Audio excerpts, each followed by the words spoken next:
அனைத்து உரிமை குரல் நண்பர்களுக்கும் வணக்கம். தற்போது இந்த பேருந்துகள்ல ஸ்டிக்கர் ஒட்டுற விஷயம் பார்த்தீங்கன்னா, நாம் தமிழர் கட்சியினரால அதிரடியாக நடத்தப்பட்டுட்டு வந்துட்டு இருக்கு. அரசாங்கத்திற்கு ஒரு பெரிய நெருக்கடியை நாம் தமிழர் கட்சியினர் குடுத்துட்டு இருக்காங்க அப்படின்றது தான் நிதர்சனமான உண்மையாகவும் இருக்கு.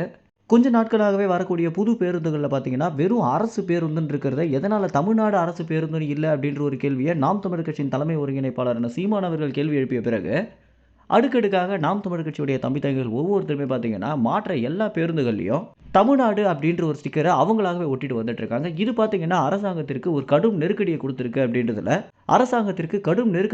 அப்படின்றதுல எந்தவித மாற்று கருத்துமே இல்ல அப்படின்னு தான் சொல்லணும். ஏன்னா, இந்த மாரி அரசாங்கத்தையே எதிர்த்து நாம் தமிழர் கட்சியினர் பண்ணக்கூடிய ஒவ்வொரு செயலுமே மக்களிடையே ஒரு பெரிய கவனத்த ஈர்க்குது அப்படின்ற காரணத்தினால, அரசாங்கம் பார்த்தீங்கன்னா, என்னடா இந்த நாம் தமிழர் கட்சி எல்லாத்திற்குமே கொடைச்சல் குடுத்துட்டு இருக்காங்க அப்படின்ற ஒரு மனநிலையில தான் கண்டிப்பாக இருப்பாங்க அப்படின்னு சொல்லலாம்.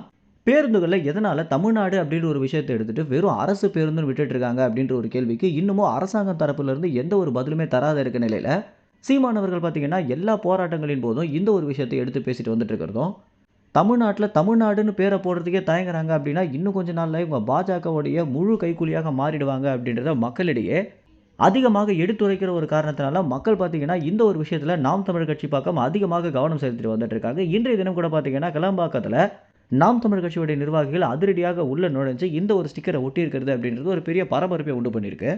தமிழ்நாட்டு எத்தனையோ அரசியல் கட்சிகள் இருந்தாலும் அரசாங்கத்தை எதிர்த்து கேள்வி கேட்கக்கூடிய ஒரு கட்சியாக நாம் தமிழர் கட்சி தான் இருக்காங்க அப்படின்ற காரணத்தினாலேயே இந்த ஒரு விஷயத்துல சீமானையோ அல்லது நாம் தமிழர் கட்சி நிர்வாகிகளையோ எந்தவித ஆக்ஷனும் எடுக்க முடியாம அரசாங்கம் திணறிட்டு இருக்கிறத நம்மளால கண்கூட பார்க்க முடியுது.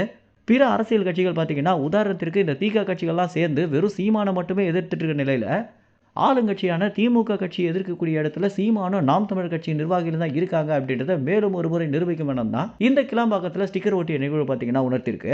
வரப்போற 26 தேர்தலில் ஒரு கடும் போட்டி போயிட்டு இருக்க நாம் தமிழர் கட்சியினர் செய்யக்கூடிய எல்லா விஷயங்களுமே பார்த்தீங்கன்னா மக்களை அதிகமாக ஈர்க்கிறதும், இவங்க எல்லாருக்கும் ஓட்டு போறதுக்கு பதிலாக பேசாம சீமானுக்கே ஓட்டு போட்டுடலாம் அப்படின்ற மனநிலையில தற்போது தமிழ்நாடு மக்கள் அதிக அளவில் இருந்துட்டு இருக்காங்க. குறிப்பாக எடுக்கிற எல்லா மக்கள் கருத்து கணிப்பு தகவல்களுமே பார்த்தீங்கன்னா சீமானுக்கு தான் அதிகப்படியான எண்ணிக்கையும் உயர்ந்துட்டு இருக்கு. இது குறித்து மேலும் மக்கள் கருத்து கணிப்பு வேண்டும் அப்படின்னு நினைச்சீங்கன்னா கமெண்ட் செக்ஷன்ல மக்கள் கருத்து வேண்டும் அப்படின்னு கமெண்ட் பண்ணுங்க. நிச்சயமாக எங்களுடைய டீம் பார்த்தீங்கன்னா தமிழ்நாட்டில் இருக்கக்கூடிய முக்கிய பகுதிகளில் மக்கள் கருத்து கணிப்பு எடுத்து வீடியோவாக வெளியிடும். மேலும் இந்த வீடியோ குறித்து நீங்க என்ன நினைக்கிறீங்க அப்படின்ற உங்களுடைய கருத்துக்களை கமெண்ட்ஸ்ல தெரிவிங்க. நன்றி, வணக்கம்.